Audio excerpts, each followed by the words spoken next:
Основното јавно обвинителство Штип поднесе обвинение против едно лице за 5 кривични дела: малтретирање во вршење на службата, како и кривично дело злоупотреба на службената положба и овластување, а кое се однесува на 5 вработени жени во обвинителството.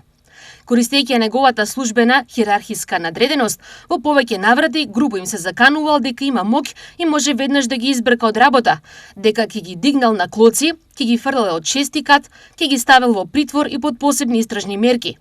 Дел ги навредувал дека му го грделе обвинителството и им забранувал да комуницираат меѓу себе и со други вработени. Оштетените, не можејќи да ги поднесат заканите и психичкото насилство со понижувачко постапување од обвинетиот, се обратиле писмено до јавното обвинителство на Република Северна Македонија, до Советот на јавните обвинители на Македонија и до Основното јавно обвинителство Скопје, со барање за преземање на итни мерки во врска со постапувањето на обвинетиот и за нивна заштита. Откако обвинетиот дознал за писмената реакција на оштетените, ги повикал насамо, секоја поединечно во неговата канцеларија, каде продолжил со психичкото насилство, принудувајќи ги да напишат писмени изјави дека били изманипулирани.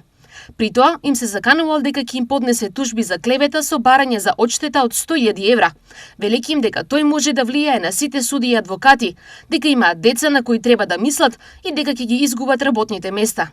Откако ќе одбиеле да подпишат таква изјава, им поведувал дисциплински постапки и ги прераспределувал на работни места во обвинителството. Постапувајќи во текот на истражната постапка, јавниот обвинител обезбеди докази и во однос на службеното постапување на наведениот виш јавен обвинител и на уште еден јавен обвинител од Висшето јавно обвинителство Скопје, согласно кој против нив поднесе обвинителен предлог со кој ги товари дека како соизвршители сториле продолжено кривично дело, злоупотреба на службената положба и овластување од член 353 став 1 од Кривичниот законник. Стои во соопштението на Основното јавно обвинителство Штип.